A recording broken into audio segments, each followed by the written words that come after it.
사랑하는 여러분 반갑습니다. 우리 함께 교리대학 9번째 강의 함께 시작하도록 하겠습니다. 우리 함께 시작하기 전에 하나님께서 만드신 만물, 우리가 지금까지 살펴봤던 하나님의 그 놀라운 질서들, 그것을 함께 찬양하는 시간을 갖도록 하겠습니다. 참 아름다워라 함께 찬양하겠습니다. 참 아름다워라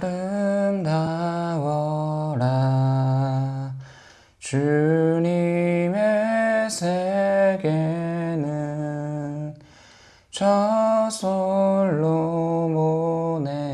옷보다 더 고운 백합화 주 찬송하는 듯 저 맑은 새소리 내 아버지의 지으신 그 솜씨 깊도다 참 아름다워라 주님의 세계는 저 아침 해와 저녁 노을 밤하늘 빛난 별 망망한 바다와 늘 푸른 봉우리 다 주 하나님 영광을 잘 드러내도다 참 아름다워라 주님의 세계는 저 산에 부는 바람과 잔잔한 시냇물 그 소리 가운데 주 음성 들리니 주 하나님의 큰 뜻을 날 듯하도다.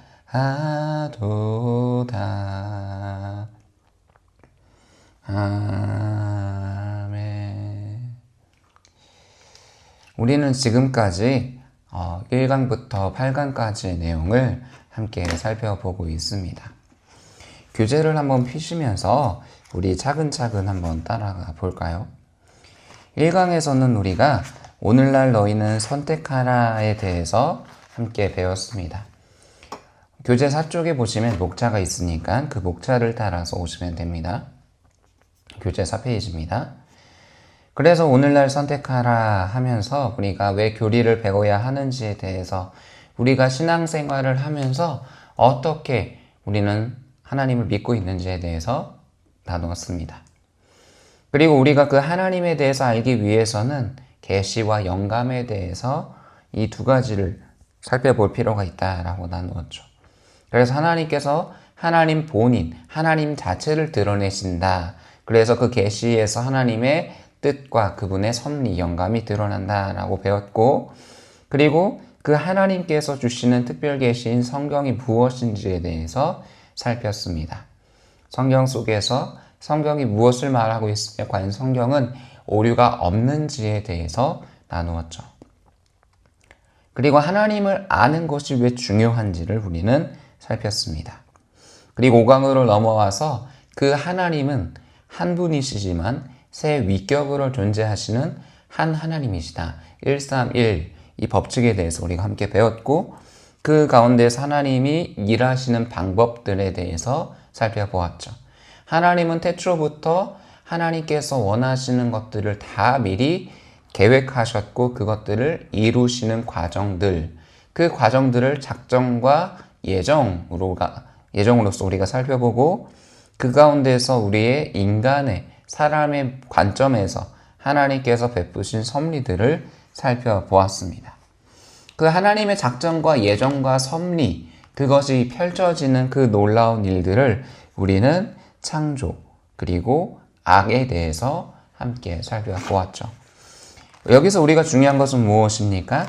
하나님은 선하신 하나님이시며 그 선하신 하나님께서는 모든 것 가운데 하나님의 기쁘신 뜻을 나타내신다라는 것을 우리는 살펴보게 되었습니다.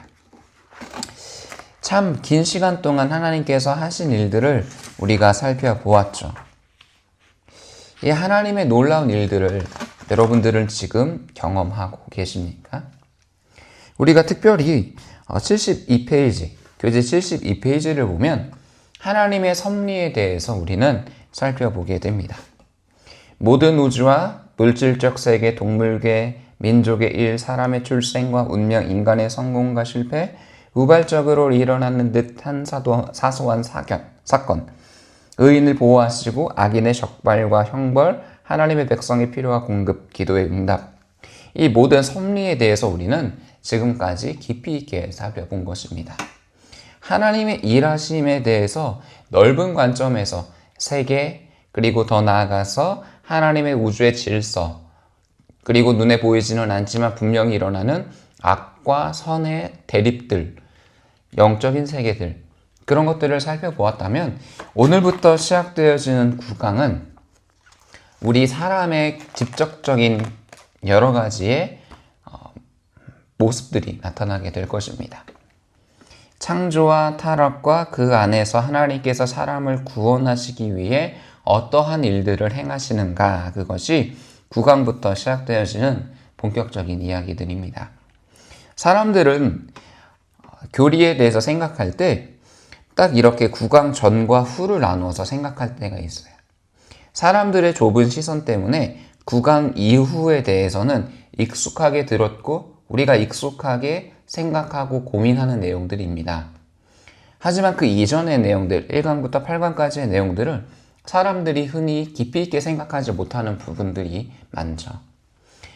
근데 1강부터 8강까지의 기초적인 기본적인 부분들이 되어 있지 않게 되면 결론적으로는 사람의 신앙이 약간 왜곡되게 되어 있어요. 그 출발점이 바로 이 인간의 창조입니다. 하나님께서 인간을 어떻게 창조하셨는지에 대해서 우리가 깊이 있게 살펴볼 때 어떠한 일이 일어나게 되냐면, 하나님은 결국은 우리를 통해서 그 일을 행하시기를 원하시는구나. 하나님께서는 우리를 대리자로 세우셨고 우리를 통하여서 하나님께서는 분명히 하실 일이 있겠구나라는 것을 보게 됩니다. 교재 101쪽을 보면서 본격적으로 시작해 보도록 하겠습니다. 핸드메이드라고 하면 값비싸고 귀하게 되어 있습니다. 특별히 우리 사회 같은 경우에는 이런 일들이 잘 없지만 미국의 사회를 가보면 사람들이 직접 손으로 하는 수작업들을 하게 되면 기본적으로 비용이 엄청나게 비싸게 됩니다. 왜냐하면 그 비용에 단순히 사람이 만들었다라는 수준을 넘어서서 그 사람이 어떠한 생각으로 디자인을 했고 그 사람의 디자인적인 그 설계의 감각에 대한 비용까지 함께 추가되어 있기 때문에 미국의 비용들은 상대적으로 비쌉니다. 그만큼 인정을 해주는 거죠. 이것은 단순히 기계로 찍어내는 것이 아니라 사람의 독창적인 창조력, 사람의 독창적인 아이디어가 들어갔구나라는 것을 인정하고, 그리고 나서 그 값과 함께 실제적인 재료비도 함께 계산해서 값을 매기게 되는 것입니다. 손으로 직접 꼼꼼하고 세밀하게 작은 부분까지 신경을 쓰게 되는 거예요. 왜냐하면 디테일이 다르거든요. 자세히 보면 기계와 만든 것과 사람이 만든 것의 디테일이 다릅니다. 기계들이 아무리 정교하게 만든다고 할지라도 사람의 정교함을 따라갈 수가 없습니다. 우리가 지금 교회 리모델링을 하고 있는데 우리 교회 리모델링을 하면서 잘 생각해 보시면 인테리어에 대한 비용을 먼저 지불을 했죠. 그래서 인테리어를 해주세요라고 비용을 맡기고 그 대표의 머릿속에서 창조와 기도를 통해서 나타났던 하나님께서 이렇게 가꾸어 가면 좋겠다라는 마음을 주셔서 공간을 산출해내게 된 겁니다. 그렇기 때문에 다른 교회들이랑은 우리 교회 리모델링이 차별화가 되는 거예요. 디테일도 다르고요, 색상도 다르고요, 모양도 다르고요. 그런 것들을 보면서 앞으로 이제 얼마 남지 않은 완공 후에 이 본당에 가시게 되면 감탄하시게 될 거예요. 와, 사람이 이렇게까지 생각을 할 수 있다고? 와, 하나님께서는 사람을 얼마나 뛰어나게 창조하신 거야 라는 생각을 하게 되실 것입니다. 그것처럼 기초를 깔고 모양을 잡고 하나하나 기능을 부여하면서 공간들을 만든 사람이 직접 그것은 이렇게 이 생각으로 만들었어요 라고 하면 달라요. 우리가 미술 전시회나 여러 가지 전시회를 가서도 그 작가가 직접적으로 그 작품이 어떻게 그려졌고 어떻게 만들어졌는지, 이 음악이 어떻게 쓰여졌는지를 들어보게 되면 그래서 그렇구나 라고 한층 더 깊이 있게 이해하게 되는 것과 같습니다. 바로 인간이 태어나는 그 순간이 바로 이 순간이라는 거예요. 이 만물이 만들어진 것도 엄청나게 위대하구나라는 것을 우리가 지금까지 계속 감탄을 했던 것처럼 하나님이 실제적으로 흙으로 빚어서 생기를 불어넣어 만드신 이 아름다운 하나님의 창조, 완성이라고도 볼 수 있는 인간. 창세기 2장을 보면 흙으로 인간을 지으신 장면을 모세는 머릿속에 그리며 글자를 적어 내려갔던 것입니다. 만약 여러분들이 결혼을 했다면 아기가 태어난 첫 순간을 기억하고 계시지 않습니까? 저도 그 순간이 아직도 잊혀지지 않아요. 물론 6년이 돼서 잊혀지지 않았다라고 하실 수도 있겠지만 처음 대기실에 앉아서 시간을 기다리고 이제 들어가서 아기의 첫 모습을 마주하고 탯줄을 자르고 그 아이의 손, 발, 등, 머리 아무 이상이 없어요 라고 체크해 주시는 그것들, 그 장면들을 봤을 때 아직도 이게 감정이 울컥함이 있습니다. 하나님도 마찬가지라는 거죠. 하나님은 우리의 아버지 되시기 때문입니다. 하나님께서 우리를 만드시겠다라고 작정을 하셨고 계획을 하셨고 이 땅 가운데 태어나게 하셔서 응애하고 태어난 그 순간을 하나님은 지금도 기억하시며 우리의 모습을 찬찬히 살펴보고 계시는 것을 알아야 합니다. 하나님께서 우리를 향해서 가슴 뛰셨던 그 순간을 우리는 살펴보려고 합니다. 제가 좋아하는 파이디온 어린이 찬양이 있어요. 밑에 보면 가사가 나오는데 한번 같이 읽어볼까요? 세상을 창조하시고 사람을 만드시고 보시기에 심히 좋았더라 말씀하셨네. 하지만 그 어떤 세상보다 그 어떤 만물보다 하나님 가장 기쁨은 날 만드심이라. 이 찬양을 제가 카톡으로 올려드릴게요. 어린이 찬양이 참 힘이 있는 게 이 찬양을 계속 듣다 보면 내가 진짜 전주에 살펴봤던 것처럼 정말 앞에 산적해 있는 유혹과 여러 가지 시험거리들과 또한 내 눈에 보기에 하나님 왜 이렇게 깨어졌어요 하는 그런 부분이 있지만 날 보시고 심히 좋았다라 말씀하셨네. 내가 그 정도의 가치네. 그렇게 위로받으실 수 있는 시간이 되었으면 좋겠습니다. 우리 함께 본격적으로 들어갑시다. 102쪽입니다. 오늘 중심 성경 구절 두 구절 함께 읽겠습니다. 시작. 여호와 하나님이 땅의 흙으로 사람을 지으시고 생기를 그 코에 불어넣으시니 사람이 생명이 되니라. 밑에 창세기 1장 26절에서 28절 한 번 더 읽습니다. 하나님이 이르시되 우리의 형상을 따라 우리의 모양대로 우리가 사람을 만들고 그들로 바다의 물고기와 하늘의 새와 가축과 온 땅과 땅이 기는 모든 것을 다스리게 하자 하시고 하나님이 자기 형상 곧 하나님의 형상대로 사람을 창조하시되 남자와 여자로 창조하시고 하나님이 그들에게 복을 주시며 하나님이 그들에게 이르시되 생육하고 번성하여 땅에 충만하라. 땅을 정복하라. 바다의 물고기와 하늘의 새와 땅에 움직이는 모든 생물을 다스리라 하심이라. 아멘. 오늘 우리는 두 가지의 목표를 가지고 살펴보게 될 것입니다. 하나님이 인간을 창조하신 목적을 바르게 깨닫고 모든 삶의 영역에서 창조의 목적을 회복하는 삶을 살아갑니다.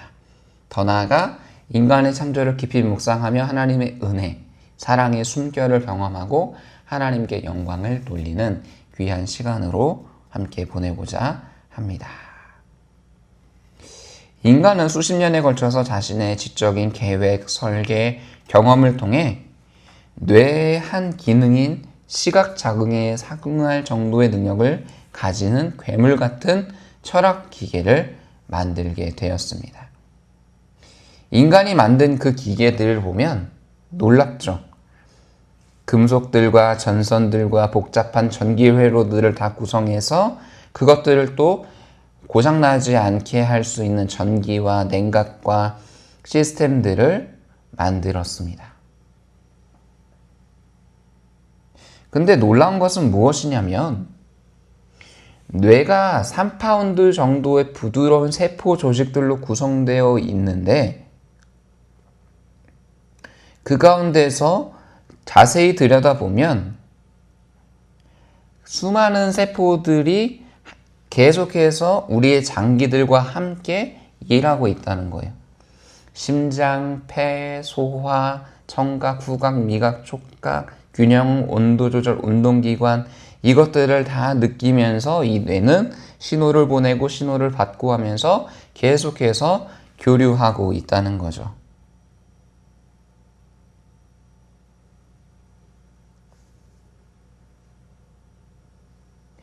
놀랍지 않습니까, 여러분?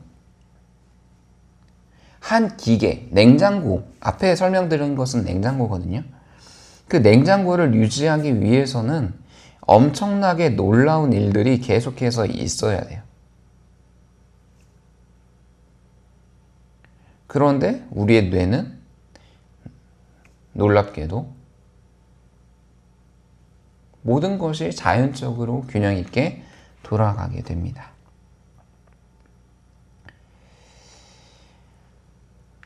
놀라운 사실이죠. 여러분들은 이것을 계속 묵상해 보실 때 한번 손가락을 움직여 볼까요? 손가락, 발가락, 허리로 돌려보고 팔도 펴보고 위로 아래로 자연스럽게 동작이 되죠. 이 모든 것들, 그것이 어떻게 이루어졌을까라는 생각을 해보셨습니까? 우리는 단순히 하나님께서 우리를 창조하셨지 라고 이해하는데 그것을 넘어서서 과연 그것이 어떻게 이루어진 걸까? 왜 하나님은 그 일을 행하셨을까? 그 고민들을 한번 해보신 적이 있으십니까? 그 고민을 가지고 우리가 함께 나아가려고 합니다.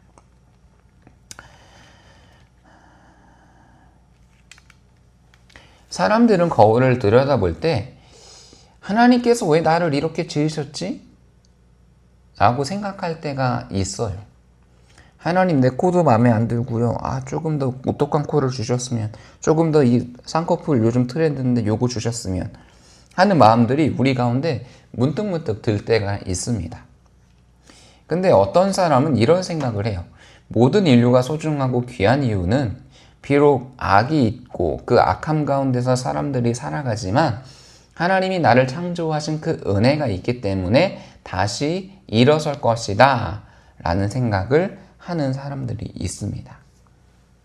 우리가 지금 주위를 둘러다보면 아까 여러분에게 설명드린 것처럼 많은 기계들이 있어요. 그죠? 컴퓨터도 있고 냉장고도 있고 뭐 전자레인지, 가스레인지, 요즘은 에어프라이기, 그리고 공기청정기, 다양한 것들이 여러분들 가운데 있는데 그 모든 것들을 설계하기 위해서는 수많은 사람들, 프로그래밍을 하는 사람들의 그 생각들이 모여야 되는데 하나님은 삼위 하나님께서 한 분이 이 모든 일들을 행하셨다라는 것을 볼 때 우리는 감격할 수밖에 없고 찬양할 수밖에 없고 하나님에 대해 놀라운 은혜를 보답할 수밖에 없는 존재가 되는 거죠.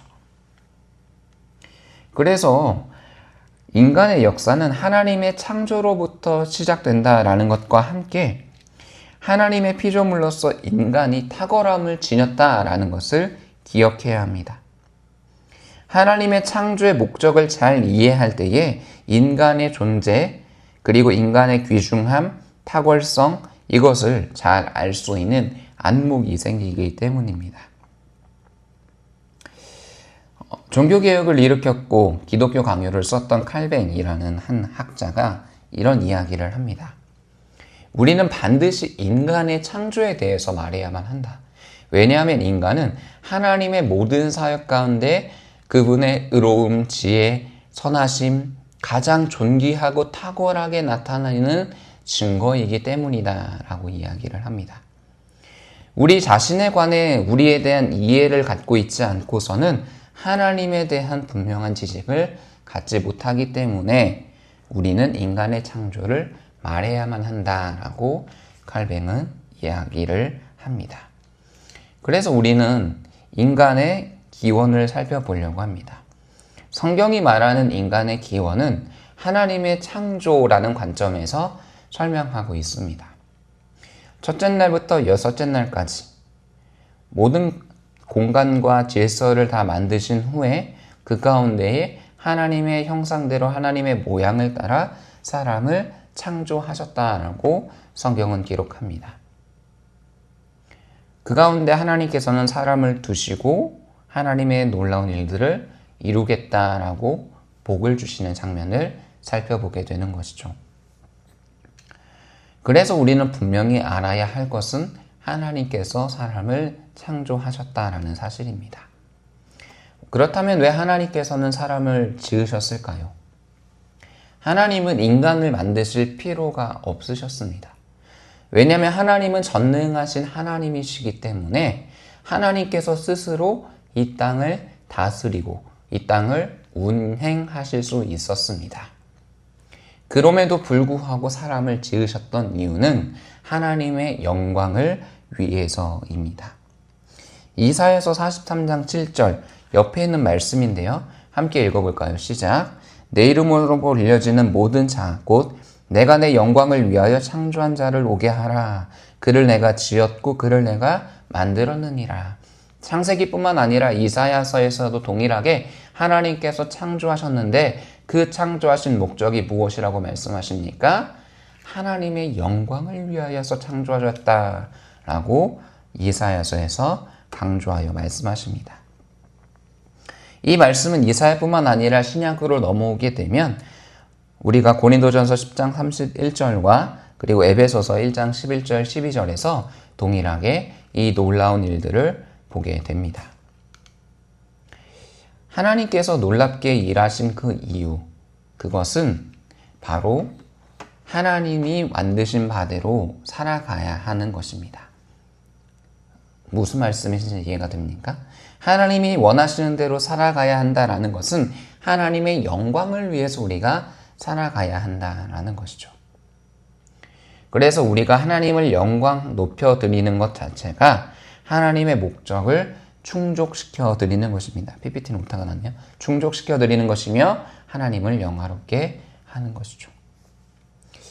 놀라운 그 일 함께 살펴보겠습니다.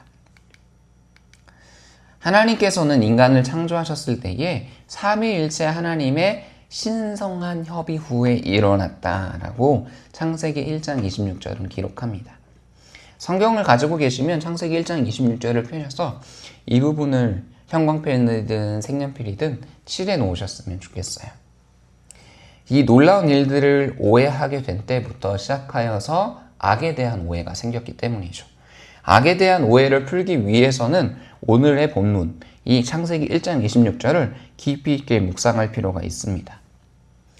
이 하나님께서 만드셨던 놀라운 인간의 창조는 하나님의 즉흥적인 감정이 앞서서 일어난 것이 아니라 삼위 하나님께서 보이셔서 이야기를 하셨어요. 우리가 우리의 형상을 따라 우리의 모양대로 사람을 만들면 어떨까라고 한 분이신 하나님이시지만 새 위격을 가지고 계신 한 하나님이 모이셔서 함께 그 일들을 나누셨던 거예요. 그리고 나서 그들로 어떻게 하게 할까까지 하나님께서 계획을 세워놓으셨던 거죠. 이제 그 사람을 만들었으면, 우리의 모양대로 사람을 만들었으면 그 사람들로 인해 무엇을 하자? 바다의 물고기, 하늘의 새, 가축, 온 땅과 땅에 기는 모든 것을 다스리게 하자라고 삼위 하나님께서 계획을 세워 놓으셨던 것이죠. 하나님의 협의 후에 일어난 이 일, 이것은 결국 하나님의 직접적인 사역으로 창조되게 됩니다.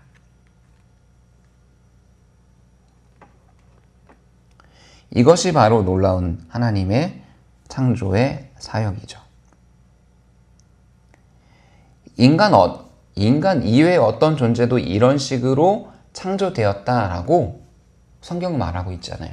그냥 빛이 있으라 하시니 빛이 있었고, 하나님께서 그냥 말씀하셨고 생겨났다라고 창세기는 계속해서 창조들의 사역에 대해서 기록하고 있지만, 그 이후에 일어났던 사람의 창조는 앞에 있던 창조와는 구분이 된다라는 것을 우리는 알게 되죠.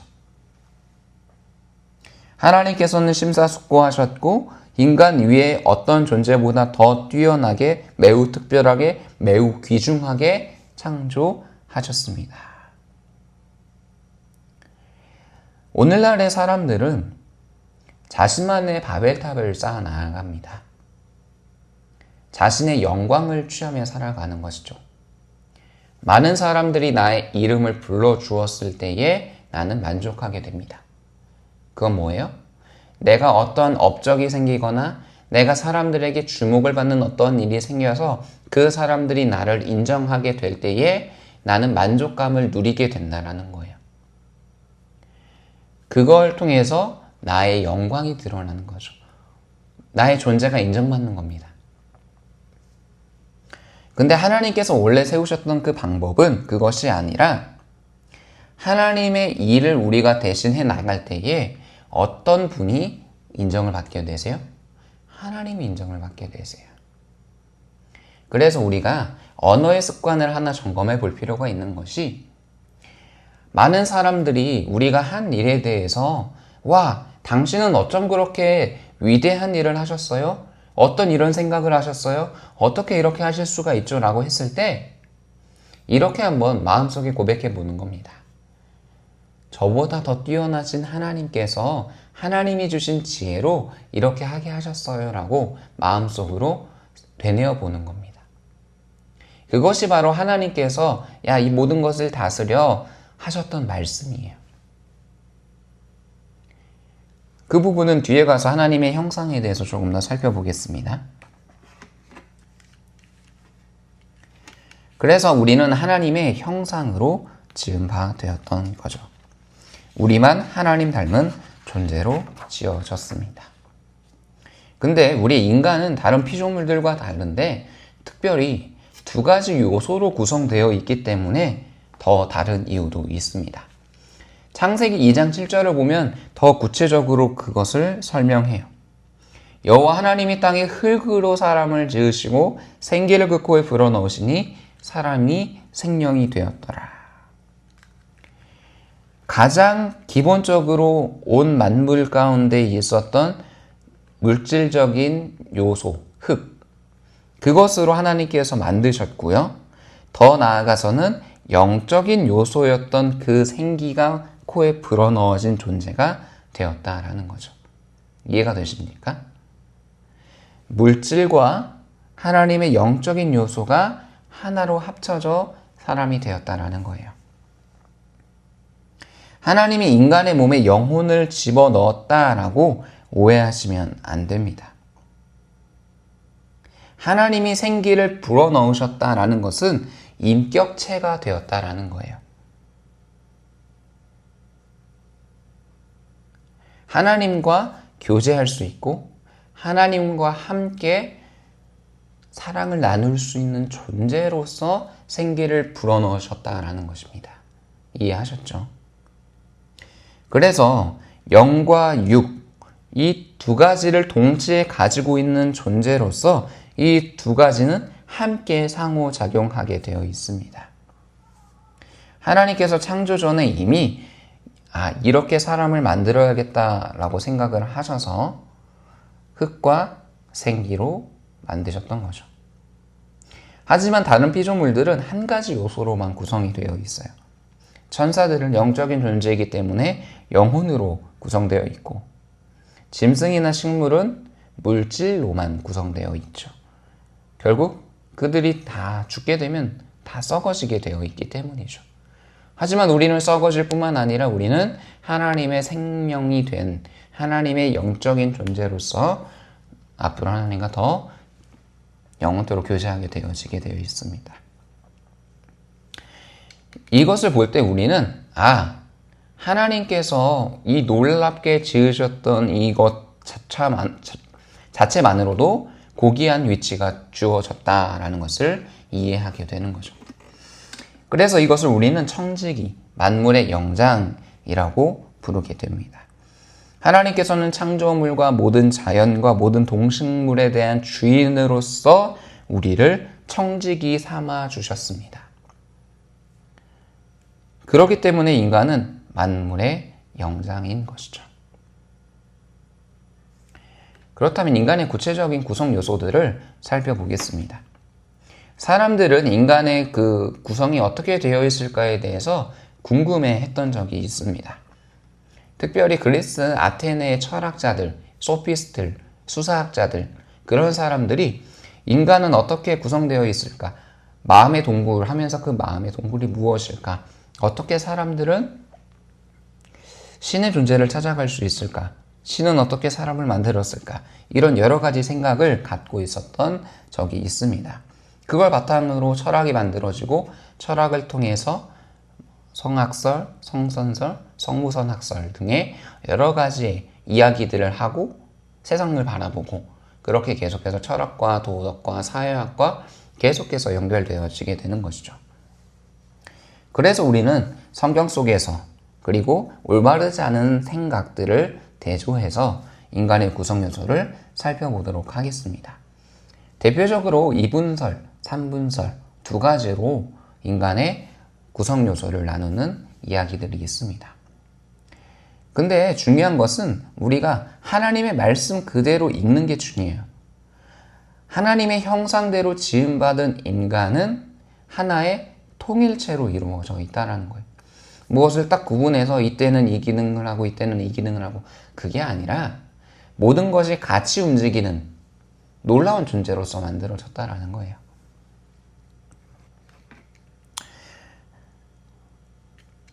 이분설이라는 것은 물질적인 요소, 비물질적인 요소 이렇게 두 가지로 구성되어 있다라고 이야기하는 견해입니다. 육체와 영혼으로 사람이 구성되어 있다라는 거죠. 이것은 초기 기독교, 처음 기독교가 계속해서 로마에 전해졌던 그 시대에 제한되었던 이야기입니다. 381년에 콘스탄티노플 회의에서 삼위일체에 대한 이야기를 하고 그 하나님은 세 분은 온전한 위격을 가지고 계시지만 한 하나님이십니다. 라고 이야기를 나눴던 그 콘스탄티노플 회의 이후에 그리고 나서 인간에 대해서 생각할 때 이 이분설에 대해서 계속해서 신앙의 고백으로 한 적이 있습니다.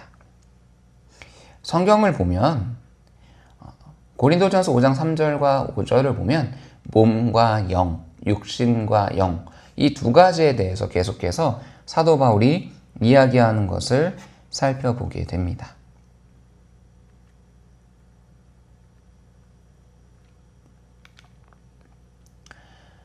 영혼과 육체가 있는데 이 둘은 죽음을 통해서만 분리된다라는 거죠. 우리가 임의로 분리를 해서 영혼만 사용할 수 있거나 우리가 임의로 분리해서 영혼은 잠깐 잠자고 있고 육체만 사용한다거나 이것이 아니라 하나의 통일된 연합체로서 이 두 가지는 우리가 죽었을 때에 육체는 썩어지겠지만 영혼은 죽지 않는 그러한 일들을 나타나게 된다라는 것이 기본적으로 우리가 가지고 있어야 할 생각입니다. 성경 속에서 보면 우리가 방금 살펴봤던 것처럼 창세기 2장 7절도 마찬가지고요. 코에 생기를 불어넣으셔서 생명체가 되게 하셨다라는 것. 그것을 통해 우리는 구체적으로 살펴보게 되는 것이죠. 마리아의 찬송을 보면 마리아가 이렇게 찬양합니다. 내 영혼이 주를 찬양하며 내 마음이 하나님 내 구주를 기뻐하였음은 하면서 soul, 혼과 spirit, 영, 이 두 가지를 같이 사용하고 있습니다.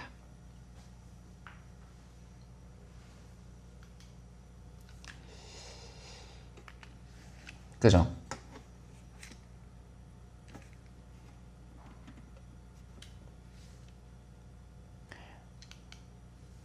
인간을 전체적으로 지칭할 때 서로 바꾸어 사용되기도 합니다.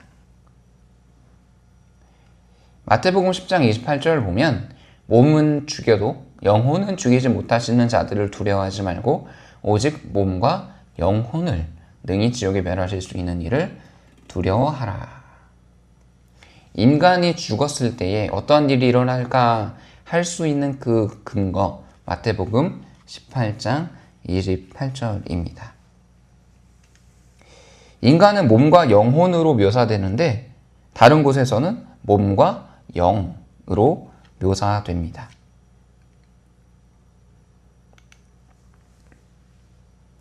인간의 내면의 모습을 볼 때도 마찬가지죠.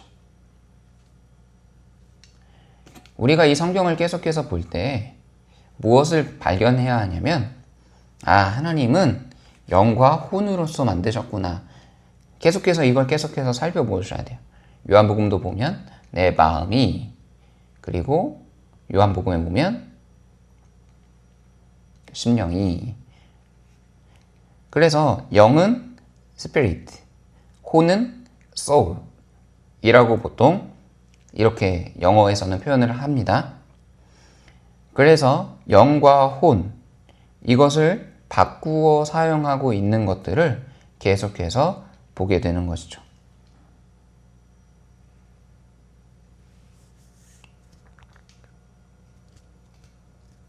인간의 범죄 시 주도권을 묘사할 때도 서로 바꾸어 사용하게 됩니다. 마음에 간사함이 없다. 요한계시록 보면 바벨론아 내 영혼이 탐하던 일이 하면서 계속해서 바꾸어 쓰게 되죠. 그리스도인의 성화를 묘사할 때도 서로 바꾸어서 사용합니다. 육과 영의 온갖 더러운 것에서 너희가 진리를 순종함으로 너희 영혼을 깨끗하게 하여.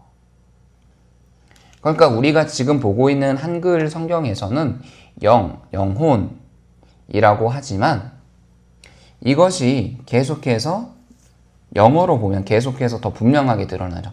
spirit, soul 하면서 영과 혼 이것이 계속 서로 바꾸어져서 사용되어지는 그런 것들을 보게 됩니다.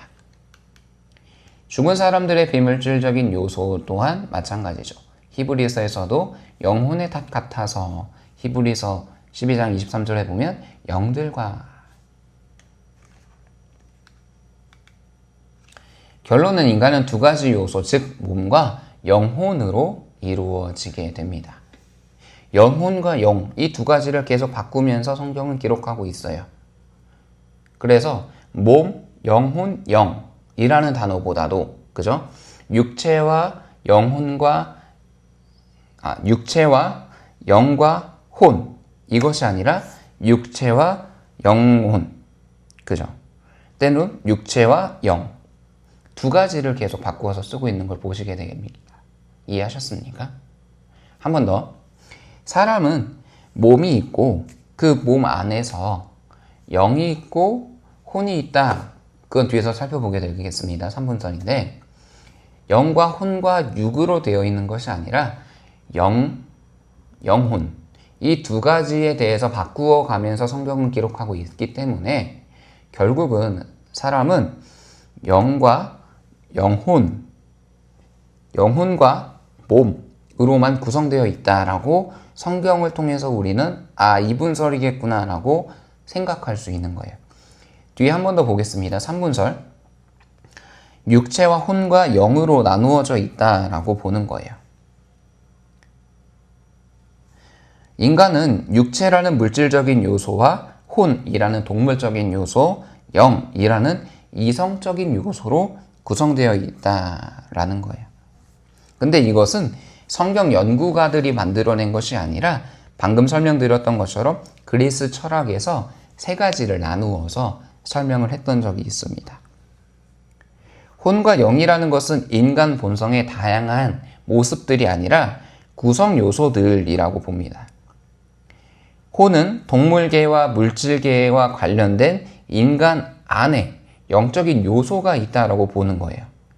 그리고 영이라는 것은 그 혼 위에 있어서 하나님과 관련된 것들을 보는 그러한 요소들이라고 보고 거기에 우리의 몸이 덮여져 있는 거죠.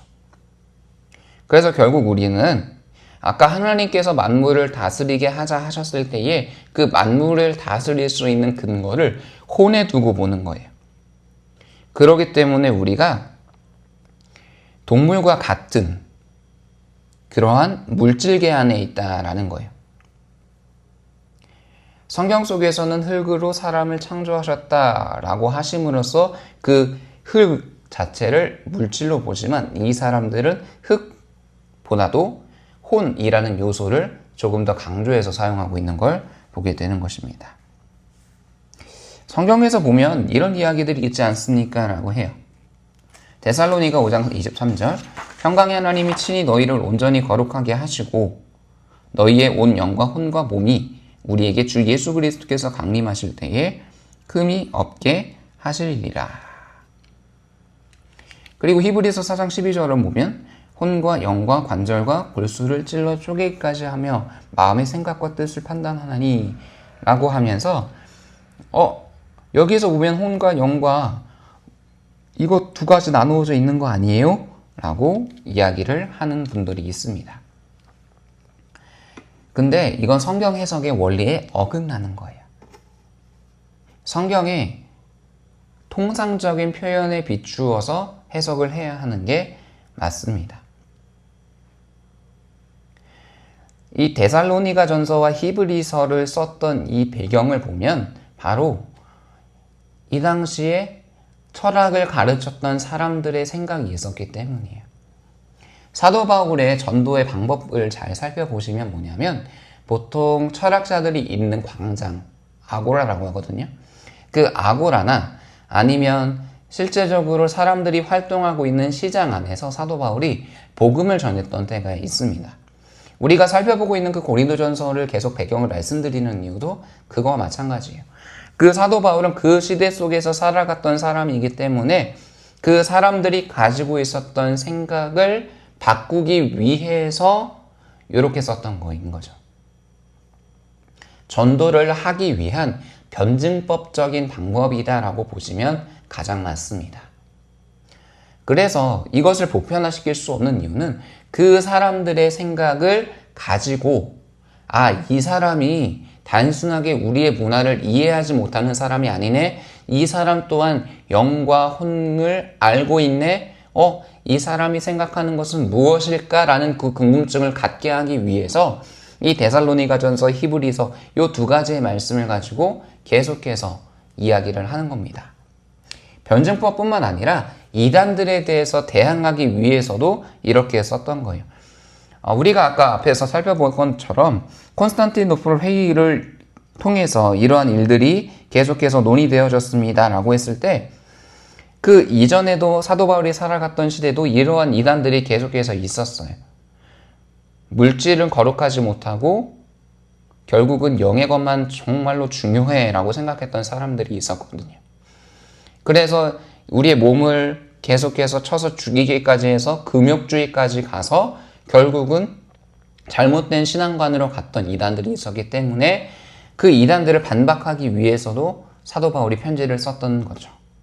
그래서 이러한 표현들이 나타난 겁니다.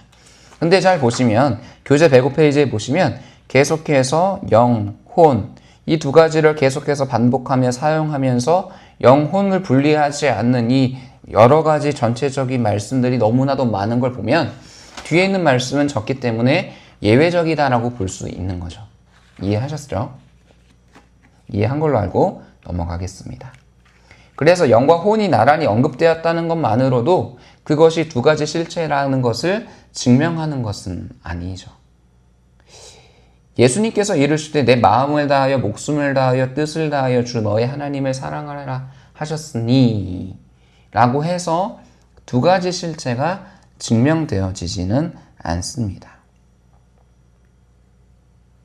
마가복음 12장 30절을 봐도 인간의 구성 요소를 5가지, 6가지로 볼 수는 없는 거죠. 이 마음을 다하고 목숨을 다하고 뜻을 다하여라, 이것은 영과 혼과 육이 나누어져 있다라는 생각이 아니라 전인격적으로 모든 것을 다해서 하나님을 사랑하라 라고 말씀을 하시는 거예요.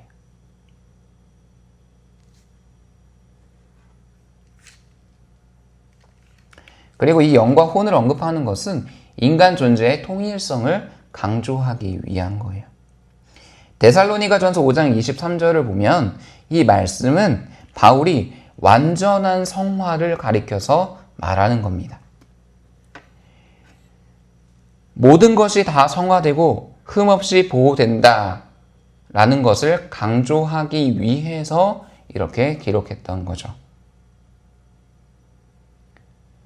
사도 바울이 기록했던 다른 편지들을 보면 두 부분으로 구성되어 있다라고 이야기를 하는 거예요.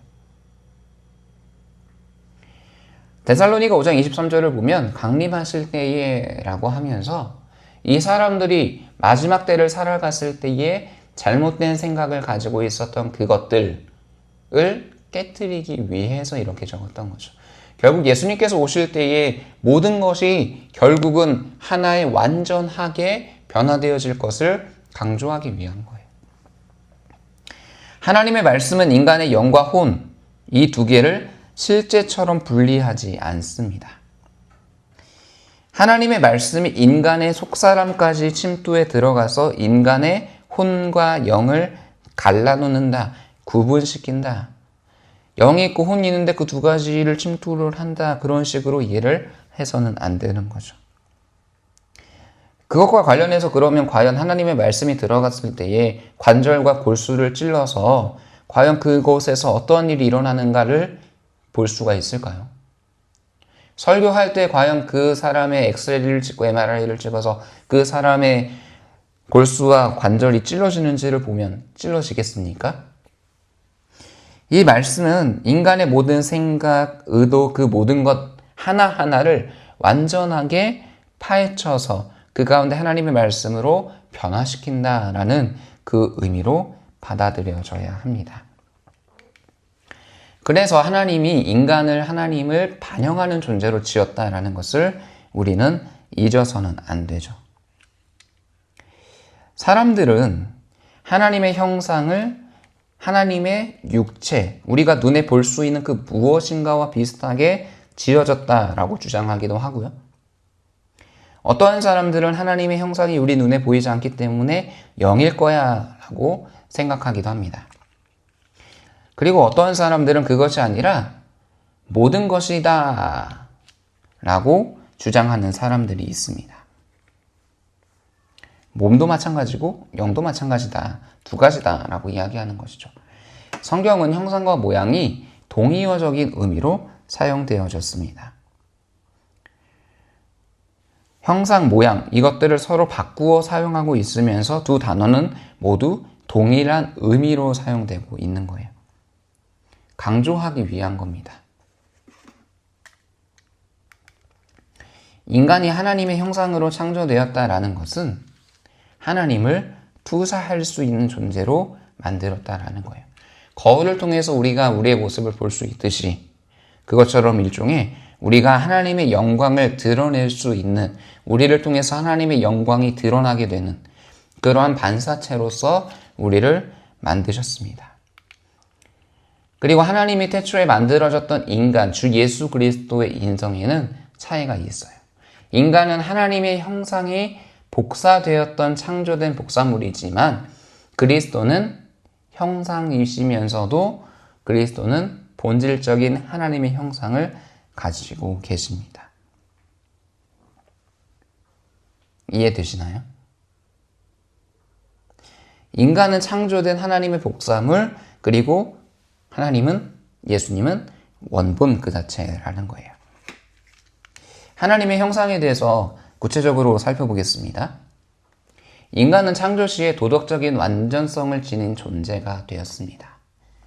하나님의 형상이 되었다라는 것은 지식과 의, 그 모든 것이 완벽했고 거룩하였다라는 그것을 우리는 보게 됩니다. 창세기 1장 31절을 보면 하나님은 인간을 매우 선하게 그리고 매우 정직하게 창조하셨습니다. 도덕적으로 중립적인 상태가 아니라 참된 지식의 그 모든 것 가운데서 거룩, 죄가 없는 상태에 있었다라는 것을 우리는 주목해야 합니다. 참된 지식과 의와 거룩은 하나님께서 사람에게 주셨던 완전함이라는 것입니다. 인간에게 거짓된 것도 없고요, 불완전한 것도 없고, 악한 것은 전혀 없었고, 올바르게 서히 있었던 존재이었던 것입니다. 그 어떤 것으로도 편향되지 않는 놀라운 하나님의 존재였다는 거예요.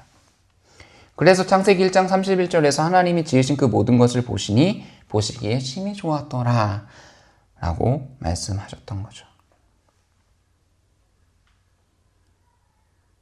타락하기 이전의 인간은 마치 어린 싹과 같이, 새싹과 같이 완전히 발달하지는 않았지만 그 자체로 완전했습니다. 하지만 우리는 결국 하나님의 영광으로 나아갈 수 있는 존재였음에도 불구하고 하나님을 거역했을 때에 타락이라는 옷을 입고 있습니다. 가능성이 있었다는 거예요. 그것을 선택하지 않을 수 있었지만 선택해버렸던 거죠. 그래서 원래의 이 모든 것을 상실하게 됩니다. 죄가 찾아왔기 때문이죠. 하지만 이것이 그리스도 안에서 다시금 회복되어집니다. 에베소서 4장 24절을 보면 하나님을 따라 의와 진리의 거룩함으로 지으심을 받은 새 사람을 입으라 라고 말씀하십니다. 하나님으로부터 시작되었던 이 거룩함이 깨어지게 되었을 때에 인간의 모든 인격, 영성, 영혼이 오래 살 수 있는 것들, 그리고 피조물을 다스릴 수 있는 이 모든 것들이 다 깨어졌다라는 거죠. 그래서 보면 하나님께서 사람이 타락한 이후에 어떠한 말씀을 하셨냐 하면 남자가 수고로이 그것을 계속해서 경작하게 되겠지만 땅은 가시덤불을 내게 될 것이다 라고 말씀하지 않습니까? 결국은 타락으로 인해 그들의 수고에도 불구하고 결국은 그 아름다움이 나타나지 않게 될 것이다 라고 결과가 왜곡될 것이다 라고 말씀을 하시게 됩니다.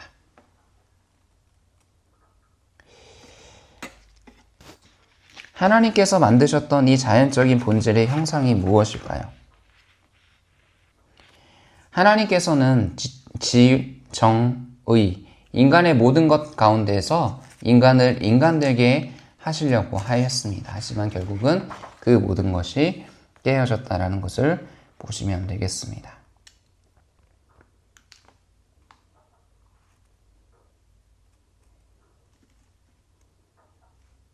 하지만 그럼에도 불구하고 여전히 하나님의 형상이라고 할 수 있는 이유는 타락한 인간이 여전히 인간이기 때문이죠. 타락해도 인간은 인간입니다. 그리고 성경은 분명히 하나님의 형상이다라고 언급하고 있기 때문이에요. 가끔가다 우리 가운데 사단이 속임수를 줄 때가 있어요. 야, 너 그러고도 하나님의 자녀야? 그러고도 네가 하나님 앞에서 당당하게 살아갈 수 있어? 그럼에도 불구하고 외치십시오. 맞아. 하나님께서 나를 창조하셨어. 다른 사람의 피를 흘리면 그 사람의 피도 흘릴 것이니 이는 하나님이 자기 형상대로 사람을 지으셨습니다. 야고보서도 마찬가지로 설명합니다. 하나님의 형상대로 지음을 받은 사람을 저주하나니.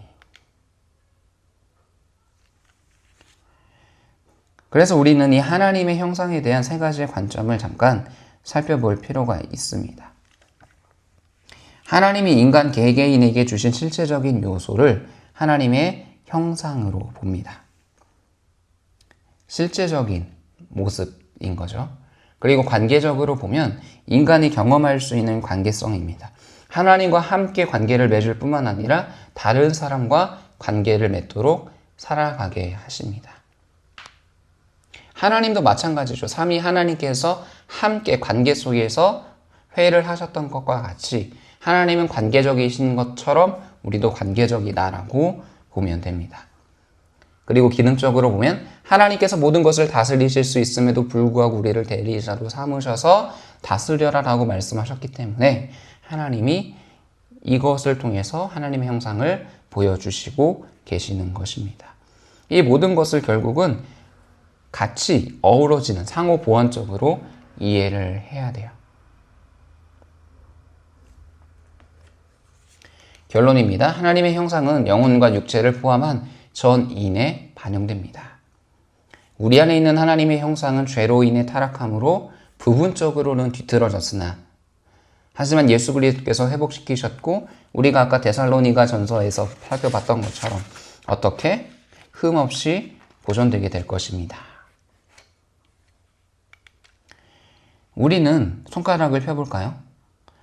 우리는 구체적으로 도덕적인 면을 닮았고 영적인 면을 닮았고 정신적인 면을 닮았고 관계적인 면을 닮았고 육체적인 면을 닮았습니다.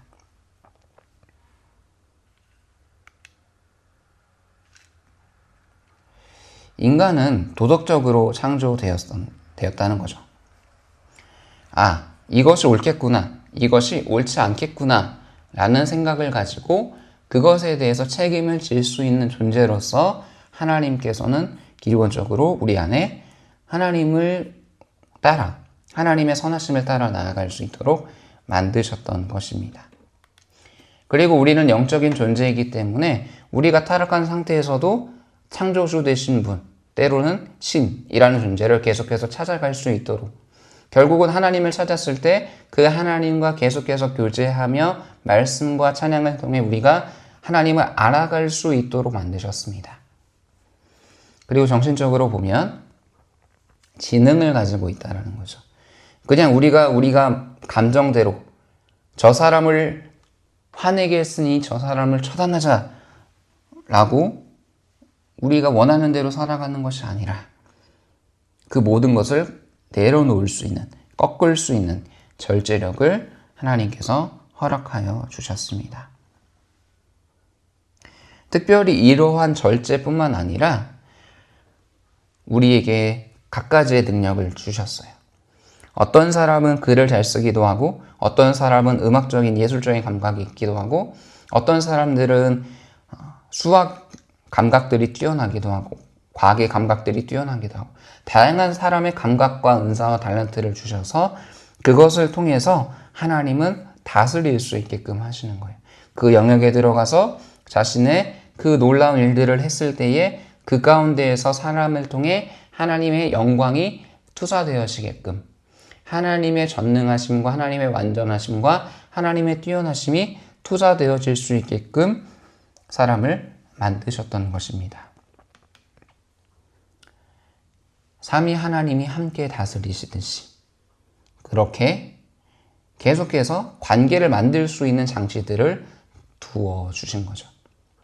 결혼을 통해서도 교회의 순모임을 통해서도 때로는 구역을 통해서 부서 안에서 다양한 위원회 안에서 그렇게 관계를 맺어가게끔 하나님께서는 계속해서 만들어 가시는 것입니다.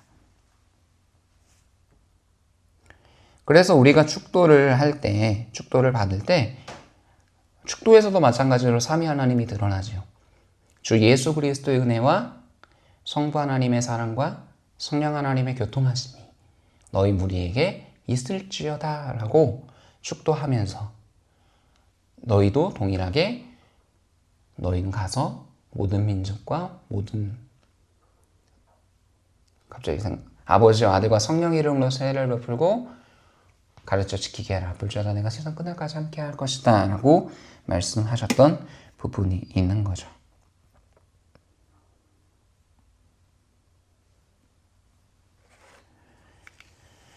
그래서 결국은 육체적인 면, 피조물에 대한 지배권뿐만 아니라 예수님께서 재림하실 때에 결국은 우리는 완전한 하나님의 형상이 되어질 것입니다.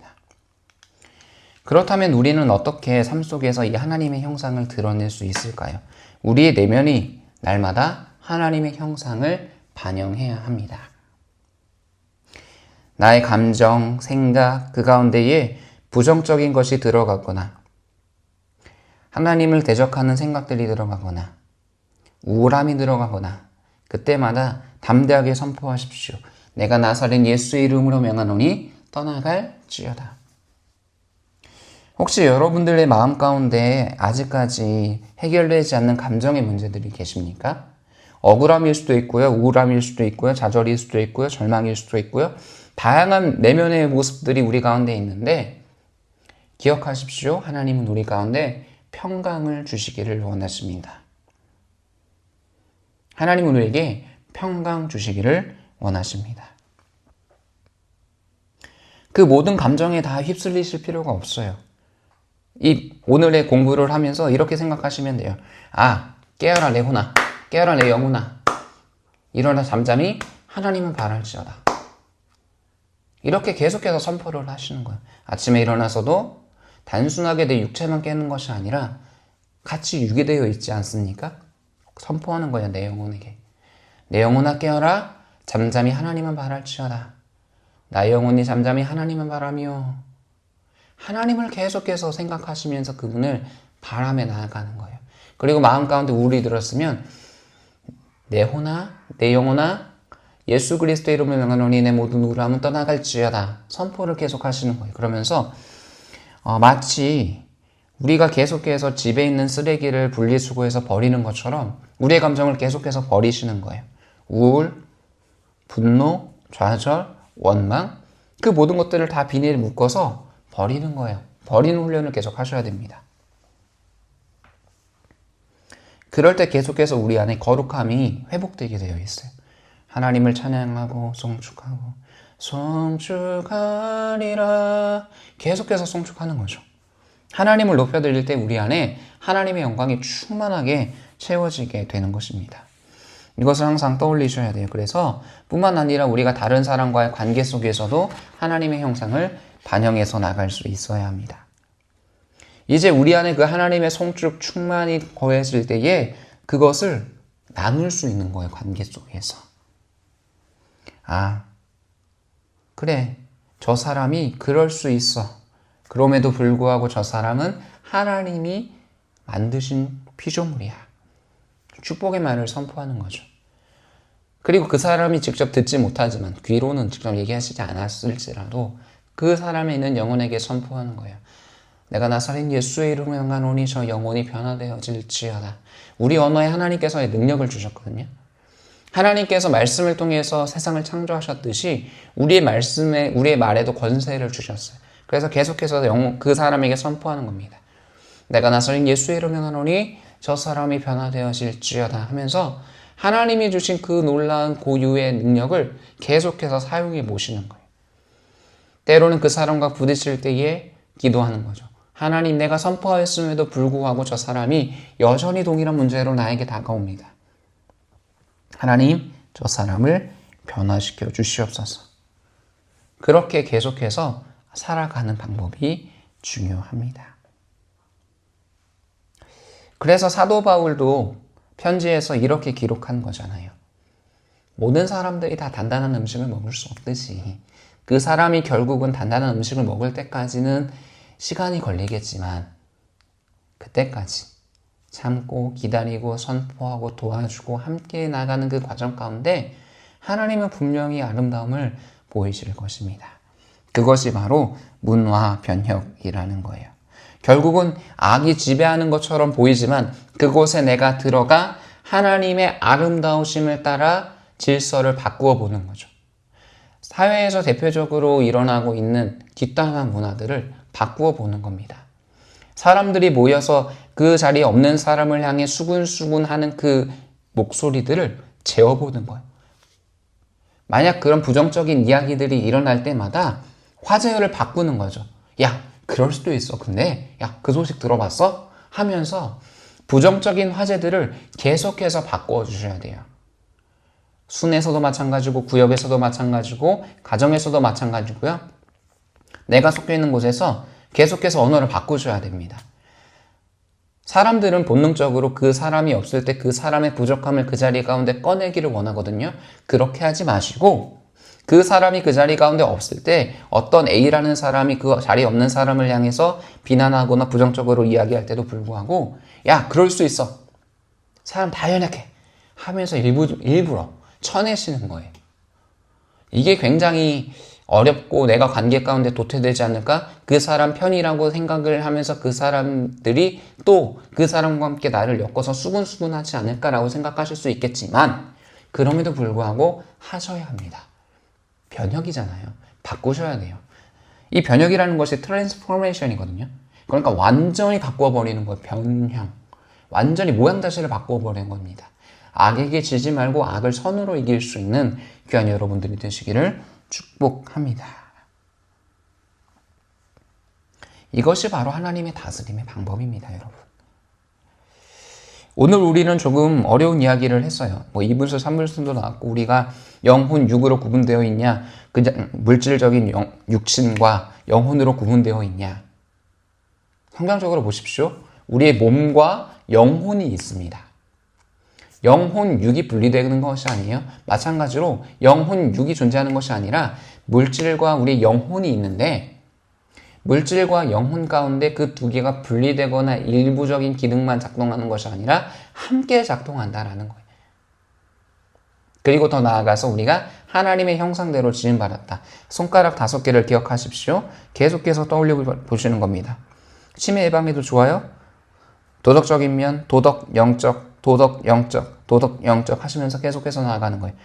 도덕, 영적, 정신, 관계, 육체. 도덕, 영적, 정신, 관계, 육체. 이렇게 하면서 계속해서 우리의 생각을 깨우는 거예요. 아, 결국은 이렇게 완벽하게 하나님께서 나를 창조하신 하나님의 형상이구나. 그렇다면 나는 어떻게 살아가야지? 두 눈을 불끈 쥐고 나아가는 거예요. 어디로? 축복의 자리로. 하나님을 선포하는 자리로.